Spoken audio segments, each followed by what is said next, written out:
Did you know in the books, Cersei planned to marry Rhaegar and forget about Jaime? Here's what she said. The memory of the rejection still rankled. Even after all these years, many a night she had watched Prince Rhaegar in the hall, playing his silver-stringed harp with those long, elegant fingers of his. Had any man ever been so beautiful? She had drawn a picture of herself flying behind Rhaegar on a dragon. When Jaime had discovered it, she told him it was Queen Alysanne and King Jaehaerys. When she had been presented to him, Cersei had almost drowned in the depths of his sad purple eyes. He has been wounded, she recalled thinking, but I will mend his hurt when we are wed. Next to Rhaegar, Jaime had seemed no more than a callow boy. The prince is going to be my husband, she had thought, giddy with excitement. However, Jaime would have been on his kingsguard and might have killed him. Rhaegar knew Jon Snow would be the most important child. At the House of the Undying, Daenerys has a vision of Rhaegar with his first son, and his wife, Elia Martell, asks him, "Will you make a song for him?" He has a song. He is the prince that was promised, and his is the song of ice and fire. He looked up when he said it, and his eyes met Dany's, and it seemed as if he saw her standing there beyond the door. "There must be one more," he said. Though whether he knew he was speaking to her or the woman in the bed, she could not say. The dragon has 3 heads. This means Rhaegar knew his son and daughter by Elia Martell must have another, but Elia could birth no more children, which is why Rhaegar turned to Lyanna to give birth to the prince that was promised, Jon Snow in the TV show, and sacrificed everything for him. When Robert Baratheon slew Rhaegar Targaryen at the Trident, Daenerys has a vision at the House of the Undying where she sees what really happened. Rubies flew like drops of blood from the chest of a dying prince, and he sank to his knees in the water, and with his last breath murmured a woman's name. So the woman's name is Lyanna, and like Jorah told Daenerys about her brother Rhaegar, "My queen," Ser Jorah Mormont said slowly, "all you say is true." But Rhaegar lost on the Trident. He lost the battle, he lost the war, he lost the kingdom, and he lost his life. His blood swirled downriver with the rubies from his breastplate, and Robert the Usurper rode over his corpse to steal the Iron Throne. Rhaegar fought valiantly, Rhaegar fought nobly, Rhaegar fought honorably, and Rhaegar died. This is what convinces Daenerys to get the Unsullied, since honor is not enough to win wars. What if Rhaegar had married Catelyn instead of Elia Martell, which does make more sense? The Riverlands have more men than Dorne. They are closer to King's Landing, and Catelyn was extremely beautiful. She also could have given him 3 children, since this is partly why Rhaegar ran away with Lyanna, because the dragon needs 3 heads or a 3rd child. Also, without the Riverlands, the Starks, Baratheon, and Arryns wouldn't have been able to link up during Robert's rebellion, since the Riverlands is literally what connects all of Robert's allies during the fighting. Moreover, Lysa could have been married off to secure an alliance for the Targaryens. Honestly, the fighting would have been way closer, and depending on whoever Tywin sided with, probably would have won the war in the end. But again, Rhaegar might not have run away with Lyanna in this version. There was a great irony in how the Mountain Sir Gregor Clegane became a knight in the first place. He was knighted by Prince Rhaegar Targaryen at the request of Tywin Lannister. Without Tywin's request, Clegane would have likely never been a knight due to his past actions. So Rhaegar knighted the man who would go on to kill his child Aegon, and then brutally and murder his wife. Or the most honourable knight in Westeros knighted its most unhonourable. Ned wonders why the gods make men so only to frown upon bastards. He then thinks of Jon Snow. However, after this, Ned then thinks of Rhaegar, but a frown. For the first time in years, he found himself remembering Rhaegar Targaryen. He wondered if Rhaegar had frequented brothels. Somehow, he thought not. This seems to show that Ned has a somewhat positive opinion of the Prince of Dragonstone. Jaime Lannister recalls how Rhaegar Targaryen was planning some changes once he came back from the Trident. Rhaegar hints at this to Jaime before leaving King's Landing, where he would be killed by Robert Baratheon. But what if Rhaegar defeated Robert and the Mad King lived to fight another day? Well, Rhaegar probably would have usurped his father, the Mad King, by having a great council forcibly remove him.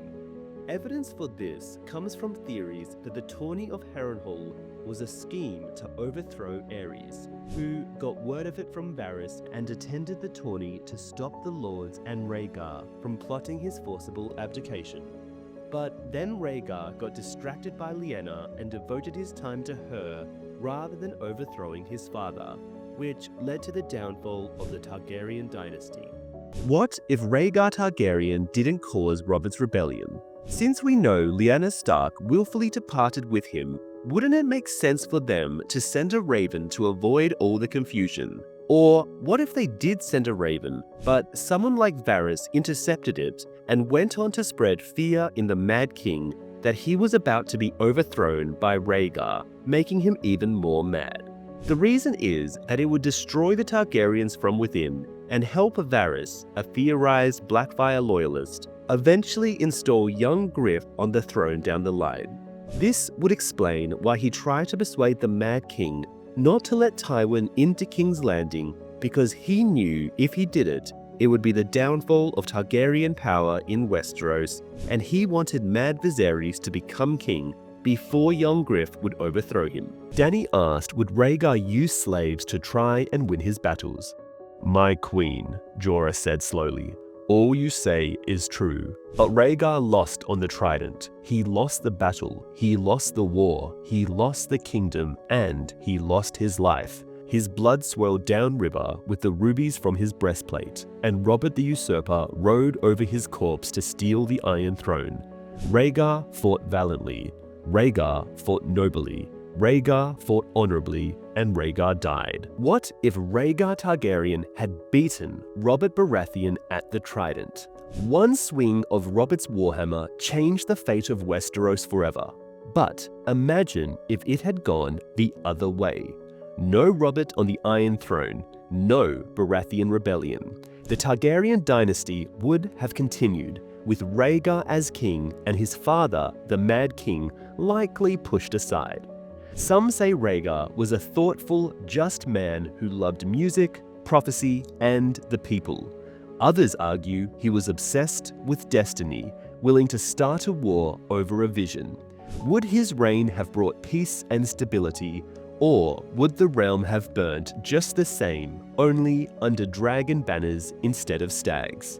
So, which would you choose, Rhaegar's rule or Robert's reign? Cersei Lannister thinks about how Rhaegar Targaryen's daughter, Rhaenys, who was murdered by Sir Amory Lodge in the sack of King's Landing, could have been her own daughter if not for the Mad King.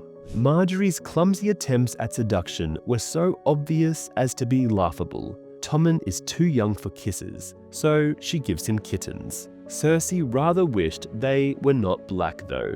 Black cats brought ill luck, as Rhaegar's little girl had discovered in this very castle. She would have been my daughter, if the Mad King had not played his cruel jape on father. It had to have been the madness that led Aerys to refuse Lord Tywin's daughter and take his son instead, whilst marrying his own son to a feeble Dornish princess with black eyes and a flat chest. We get a rare moment of Tywin Lannister being a warm father when Cersei recalls how he promised she would wed Rhaegar Targaryen. We also get a House of the Dragon reference. When she was just a little girl, her father had promised her that she would marry Rhaegar. She could not have been more than 6 or 7. "Never speak of it, child," he had told her, smiling his secret smile that only Cersei ever sold. "Not until His Grace agrees to the betrothal. It must remain our secret for now." And so it had, though once she had drawn a picture of herself flying behind Rhaegar on a dragon, her arms wrapped tight about his chest. When Jaime had discovered it, she told him it was Queen Alysanne and King Jaehaerys. Cersei Lannister fantasized about Rhaegar Targaryen so much that even Jaime paled in comparison to him. When she had been presented to him, Cersei had almost drowned in the depths of his sad purple eyes. "He has been wounded," she recalled thinking, "but I will mend his hurt when we are wed." Next to Rhaegar, even her beautiful Jaime had seemed no more than a callow boy. "The prince is going to be my husband," she had thought, giddy with excitement. "And when the old king dies, I'll be the queen." Her aunt had confided the truth to her before the tourney. "You must be especially beautiful," Lady Jenna told her, fussing with her dress, "for at the final feast it shall be announced that you and Prince Rhaegar are betrothed." Kevin thinks Robert's rebellion wouldn't have happened if Cersei had been married to Prince Rhaegar.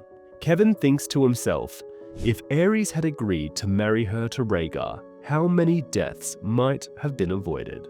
Cersei could have given the prince the sons he wanted, lions with purple eyes and silver manes, and with such a wife, Rhaegar might never have even looked twice at Lyanna Stark.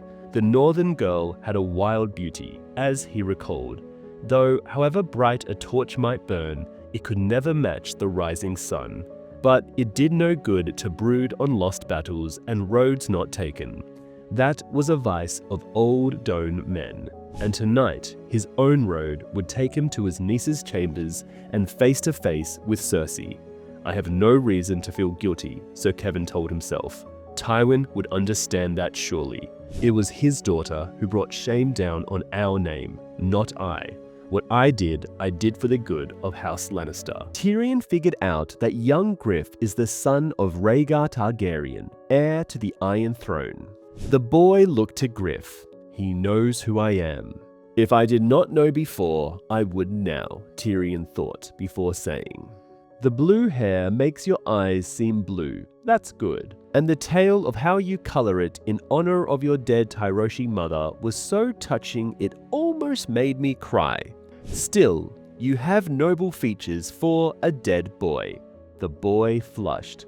I am not dead. How not? My lord father wrapped your corpse in a crimson cloak and laid you down beside your sister at the foot of the Iron Throne, his gift to the new king. Those who had the stomach to lift the cloak said that half your head was gone. The lad backed off a step, confused. Your father, Tywin of House Lannister. Perhaps you may have heard of him. Young Griff hesitated. Lannister, your father, is dead. At my hand, if it please your grace to call me Yolo or Hugor, so be it.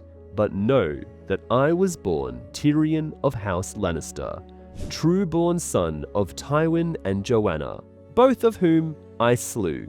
Men will tell you that I am a kingslayer, a kinslayer, and a liar. And all of that is true. But then, we are a company of liars, are we not? Take your feigned father. Griff, is it? The dwarf sniggered. You should thank the gods that Varys the Spider is a part of this plot of yours. Griff would not have fooled the sealess wonder for an instant, no more than it did me. No, lord, my lordship says.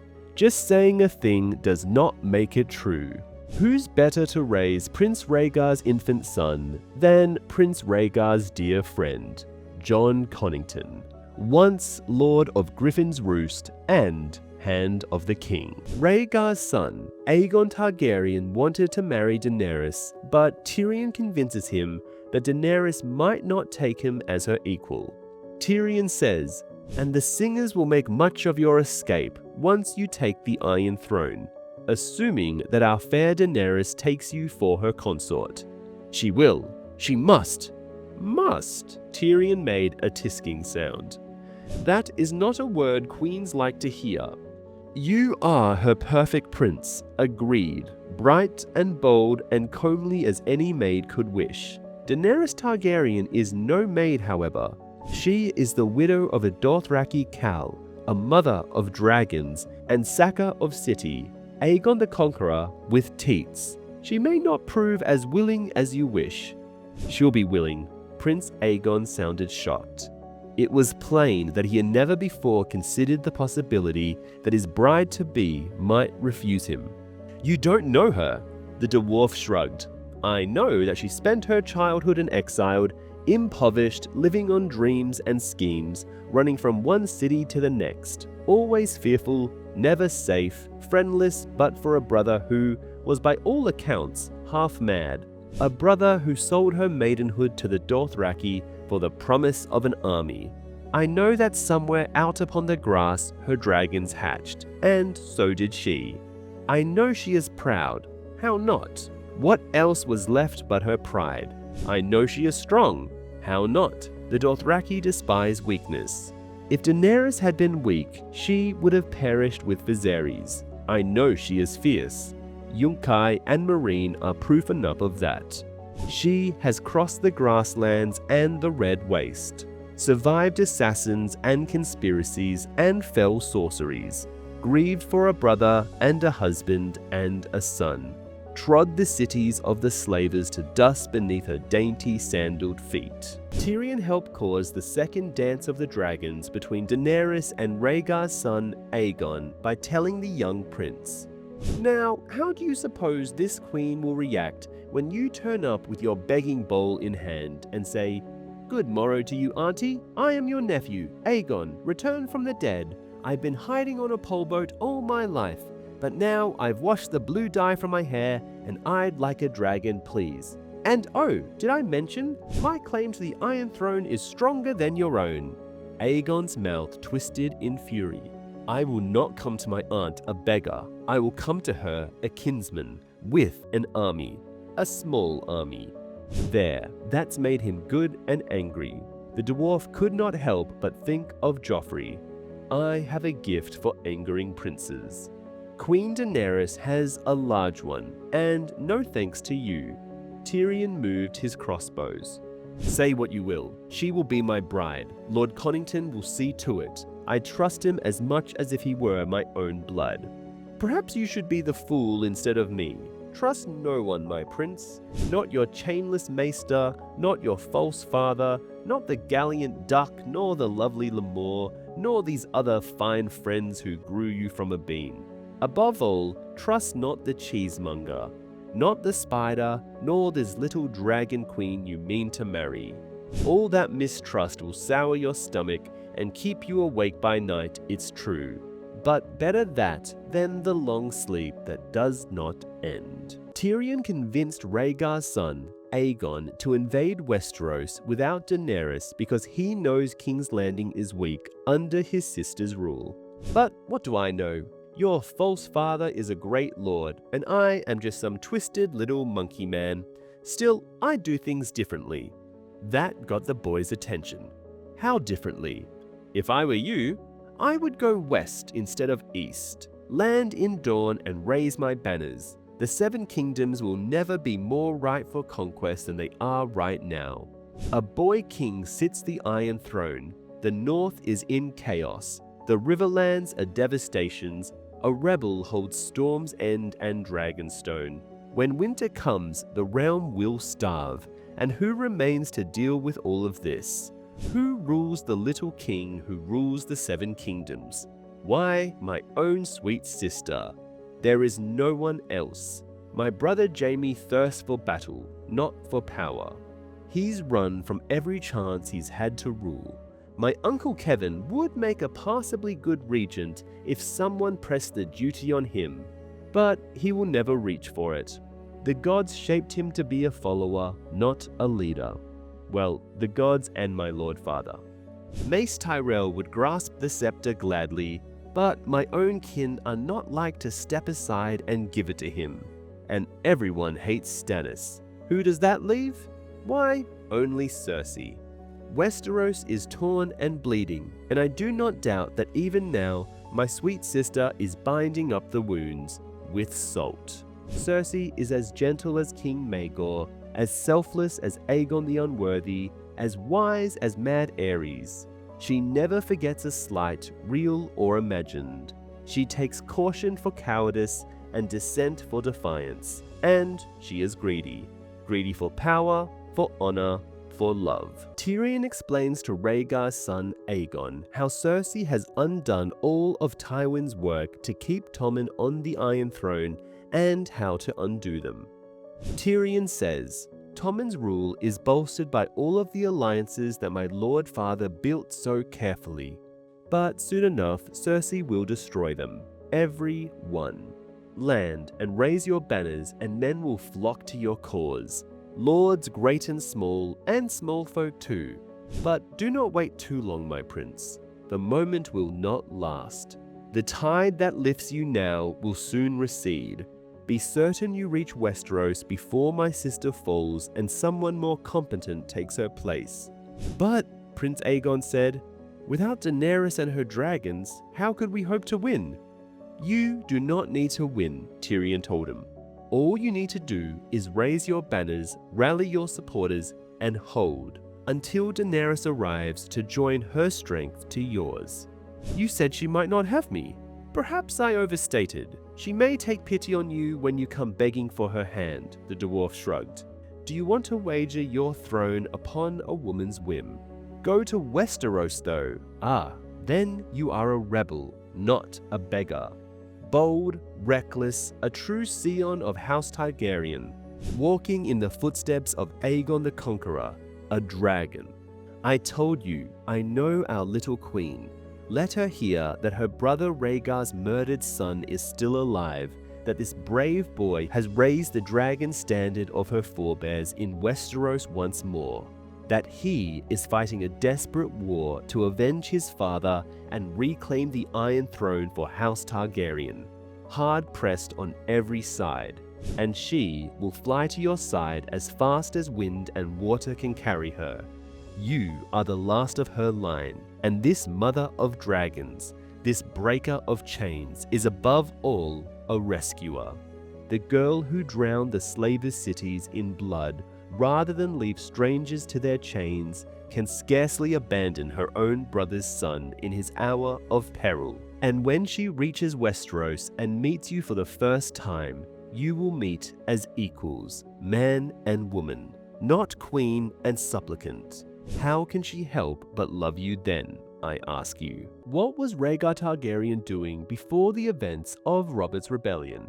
After Tywin resigned as Hand of the King and left court, Aerys focused his mistrust and paranoia at his own son and heir, Rhaegar. At court, there was growing tension between factions loyal to the king and to the prince. Grand Maester Pycelle dispatched a letter to the Citadel, writing that tensions and division at court strongly resembled those before the Dance of the Dragons. In 280 AC, Lord Went announced a grand tournament at Harrenhal. Many within the realm suspected the tourney was a front, secretly funded by Prince Rhaegar Targaryen. The theory suggests Rhaegar intended to use the gathering as a pretext to meet with the Great Lords and discuss a Great Council to formally remove his increasingly unstable father, King Aerys II, from power. However, the plan was compromised when Varys alerted the king to his son's potential scheme. In a rare move, the paranoid Aerys decided to attend the festivities in person to keep watch over Rhaegar and the Lords. During the competition, Rhaegar performed spectacularly, defeating even the legendary Sword of the Morning Sir Arthur Dayne to win the champion's laurels. However, the victory ended in scandal when, instead of crowning his wife, Princess Elia of Dorne, as the Queen of Love and Beauty, Rhaegar rode past her to place the crown of blue winter roses in the lap of Lyanna Stark. The gesture shocked the Seven Kingdoms. Eddard Stark would later describe it as the moment when all smiles died.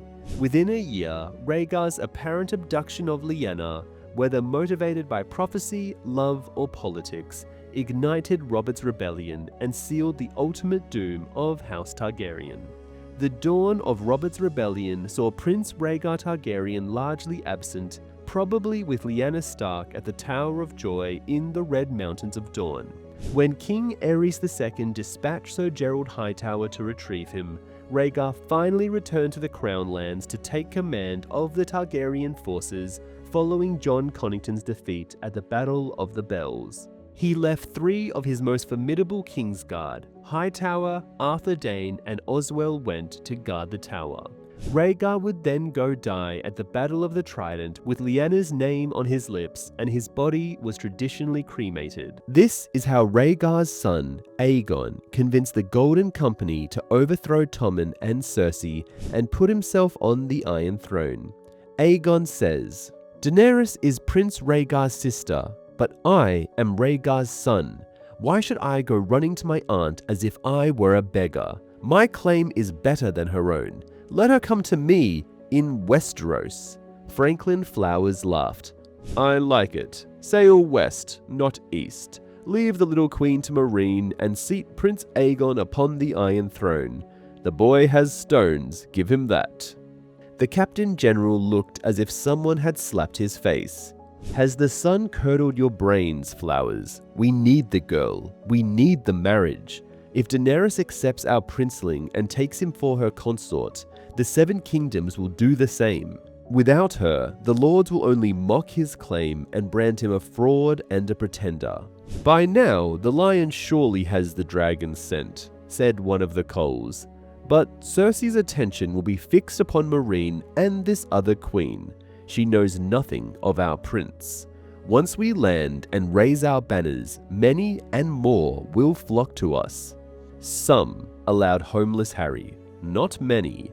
Rhaegar's sisters had dragons. Rhaegar's son does not. We do not have the strength to take the realm without Daenerys and her army, her unsullied." "The first Aegon took Westeros without eunuchs," said Lyseni Omar. "Why shouldn't the sixth Aegon do the same?" "The plan? Which plan?" said Tristan Rivers. "The fat man's plan? The one that changes every time the moon turns. First, Viserys Targaryen was to join us with 50,000 Dothraki screamers at his back.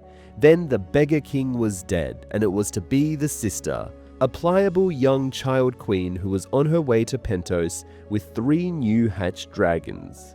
Instead, the girl turns up on Slaver's Bay and leaves a string of burning cities in her wake, and the fat man decides we should meet her by Volantis. Now the plan is in ruins as well. I have had enough of Illyroy's plans.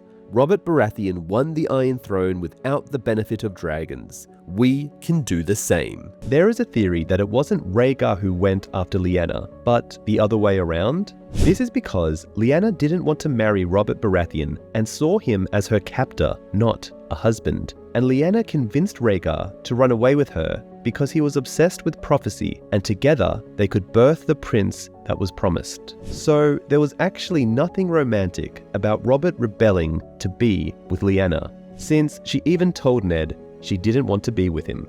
This might also be the reason why Benjen was forced to join the Night's Watch, since he allowed Lyanna to run away with Rhaegar, and this caused the death of Ned's older brother Brandon and their father. So Benjen is at the wall to make up for allowing Robert's rebellion to happen.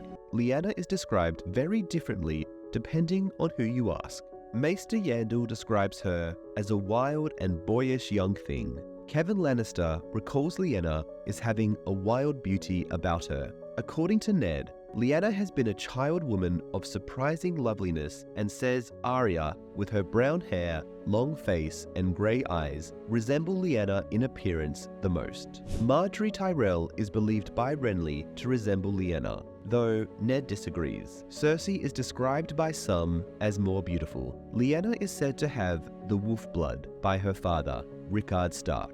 Eddard suggests that Lyanna probably would have carried a sword if their father had allowed it. Lyanna is noted to have been a skilled rider who loved to ride. According to Harwin of Winterfell, Lyanna rode like a Northman, and Roose Bolton states that Lyanna was half a horse herself. Lyanna is described very differently depending on who you ask.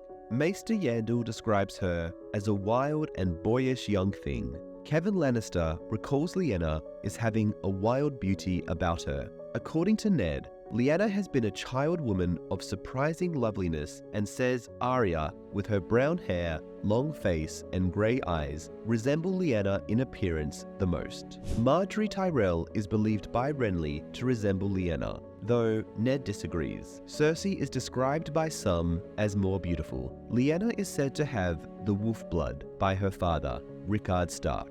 Eddard suggests that Lyanna probably would have carried a sword if their father had allowed it. Lyanna is noted to have been a skilled rider who loved to ride. According to Harwin of Winterfell, Lyanna rode like a Northman, and Roose Bolton states that Lyanna was half a horse herself. There is a 14-year-old girl meant to represent Lyanna Stark, and that is Oberyn's daughter, Elia Sand, since they are both described as being half a horse each.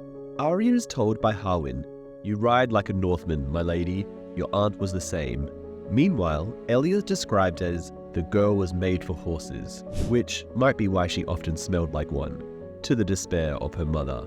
Now, it is often presumed that Rhaegar pursued Lyanna, but what if it was the other way around? Elia is shown to be promiscuous. I'll let you spank me, though but first you'll need to tilt with me and knock me off my horse. Arianna catches Elia kissing a man twice her age, so maybe Lyanna seduced Rhaegar, a man much older than herself, and with Ned describing Lyanna as beautiful and willful and dead before her. Rhaegar and Lyanna met each other at the tourney of Harrenhal in the year of the false spring. Lyanna attended the tourney with her brothers, and there were loads of important people at it, such as the Mad King Aerys Targaryen, Prince Rhaegar, his wife Elia, Lyanna's betrothed, Lord Robert Baratheon, Oberyn Martell, younger brother of Elia, Mace Tyrell, Jon Cunnington, and more. During the feast, Rhaegar performed a song so beautiful that it made Lyanna cry, and she is an Arya clone. When Benjen Stark teased her for crying, she poured wine over his head. Rhaegar went on to win the tournament, unseating Lyanna's brother, Brandon, Jon Royce, Arthur Dayne, and Barristan Selmy. The victorious Rhaegar rode past his wife Elia, laying the blue winter rose laurel in Lyanna's lap and declaring her the queen of love and beauty, and all of the laughter died. One of the biggest unsolved mystery is why Benjen Stark joined the Night's Watch, as it was never revealed to the reader. Was it because he was the third son in the Stark family with no marriage prospects? Then again, lords in Benjen's positions have always ended up marrying other noble houses. Or perhaps it was because he knew the truth about Rhaegar and Lyanna and kept it a secret while Robert's rebellion happened. And perhaps Ned Stark punished him for his silence by sending him to the Watch. Jon Snow explains why Lyanna Mormont refused to bend the knee to Stannis. Jon took a knee before Stannis. The king frowned at him and rattled the parchment angrily. "Rise, tell me, who is Lyanna Mormont?" "One of Lady Major's daughters, sire, the youngest. She was named for my lord father's sister. To curry your lord father's favor, I don't doubt. I know how that game is played. How old is this wretched girl, child?" Jon had to think a moment. 10, or near enough to make no matter. "Might I know how she has offended your grace?" Stannis read the letter. "Bear Island knows no king but the king in the north, whose name is Stark. A girl of 10, you say, and she presumes to scold her lawful king." His crow's club beard lay like a shadow over his hollow cheeks. "See that you keep these tidings to yourself, Lord Snow. Carcold is with me. That is all the men need know. I will not have your brothers trading tales of how this child spat on me." "As you command, sire." Maeg Mormont had ridden south with Robb, Jon knew. Her eldest daughter had joined the Youngswolf host as well. Even if both of them had died, however, Lady Mage had other daughters, some with children of their own. Had they gone with Robb as well, surely Lady Mage would have at least left one of the older girls behind as Castellan. He did not understand why Lyanna should be writing Stannis, and could not help but wonder if the girl's answer might have been different if the letter had been sealed with a direwolf instead of a crowned stag, and signed by Jon Stark, Lord of Winterfell. It is too late for such misgivings. You made your choice. There is a theory that Benjen Stark was forced to take the black because he didn't tell Ned that Lyanna ran away with Rhaegar and kept it a secret. So, if Benjen had told either Ned or their older brother Brandon, Brandon wouldn't have gone to King's Landing demanding the return of his sister, which ultimately led to the death of Brandon and their father, and caused Robert's rebellion, which killed tens of thousands of people, because it is strange for Ned's only remaining brother to be left at the wall when there are plenty of better futures he could have chosen from. We also never see Ned and Benjen interact even once in the books, which could be interpreted that the brothers do not get along, despite both being pretty honorable guys. And Ned didn't know Benjen didn't want Jon to join the Night's Watch so young. Anyway, subscribe for more.